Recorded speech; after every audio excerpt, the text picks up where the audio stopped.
Euh, je ne sais pas, est-ce que ça vous va comme réponse, Catherine?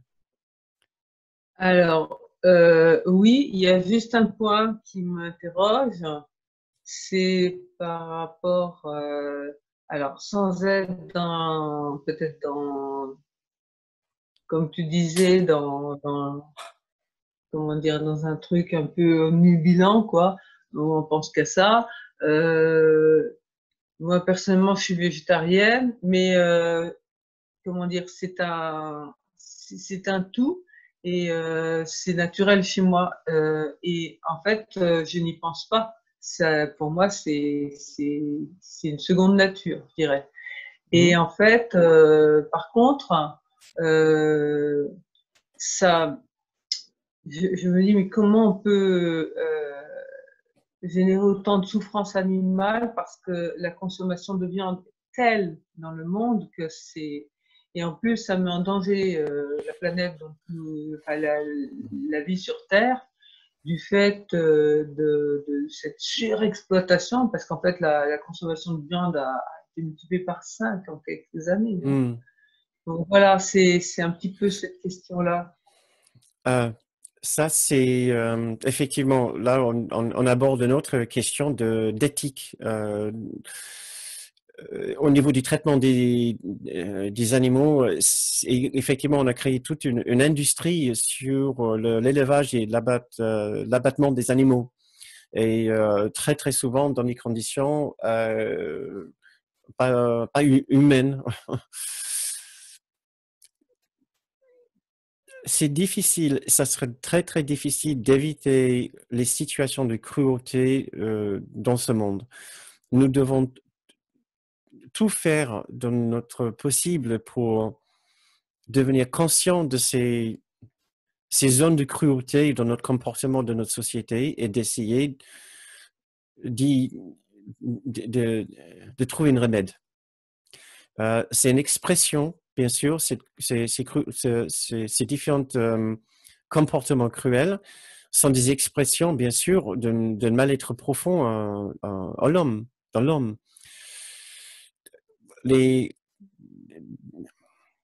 L'industrie agroalimentaire qui se sert des animaux euh, au-delà de nos besoins fait partie peut-être de ces expressions de cruauté.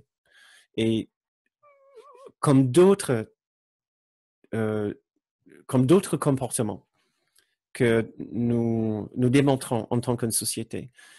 Donc, si nous regardons cet aspect-là de la cruauté de l'homme envers les animaux, il faut qu'on regarde aussi d'autres domaines de notre comportement, d'autres comportements qui méritent autant d'attention et autant d'énergie pour trouver une solution.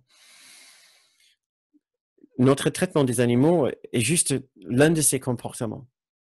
Mais l'homme est cruel. Il y a beaucoup de cruauté dans ce monde. Euh, et il va nous falloir beaucoup de temps pour devenir conscient de toute notre cruauté et d'apporter une solution. Ce que chacun peut faire, c'est d'abord essayer de remédier à la cruauté dans son propre esprit. Et cette cruauté prend la forme d'exclusion, d'exclure les autres de notre plus grande considération, de notre plus profonde bienveillance, de notre vision universelle de cet enfant de Dieu. Ça, c'est cruel d'exclure une personne de notre plus haute considération. Donc, nous pouvons déjà faire quelque chose pour aider notre société en bannissant la cruauté de notre propre esprit, ce qui veut dire de nous empêcher maintenant d'entretenir une seule pensée d'exclusion, d'entretenir une seule pensée maintenant de jugement, de critique envers quelqu'un qui se comporte d'une façon inhumaine, et se dire, je ne suis pas du tout d'accord avec ce qu'il fait. Je sais qu'il le fait puisqu'il est terriblement confus. Il est même malade. Il est spirituellement malade. Mais au-delà de sa maladie, il y a aussi l'enfant parfait d'un Dieu parfait et un Dieu aimant.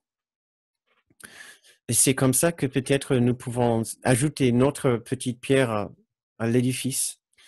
Nous pouvons ajouter notre petite goutte du colibri pour éteindre le feu de la cruauté de l'homme. Merci d'avoir mis ton doigt sur cet aspect de notre cruauté qui fait partie effectivement de notre système alimentaire. C'est certainement pas mieux ce que nous faisons aux légumes. Je ne parle pas des légumes, la culture des légumes et des céréales bio, mais les céréales qui sont traitées avec des épandages d'herbicides et pesticides, puisque nous sommes en train de tuer une quantité de flore et de faune, tout un système de biodiversité. Nous sommes en train de tuer en fait notre propre vivre, notre propre moyen de vivre. Peut-être on peut considérer ça une autre forme de cruauté aussi intense que l'abattage des animaux. On a pas mal de choses à remettre en question dans notre société. Merci pour ta question.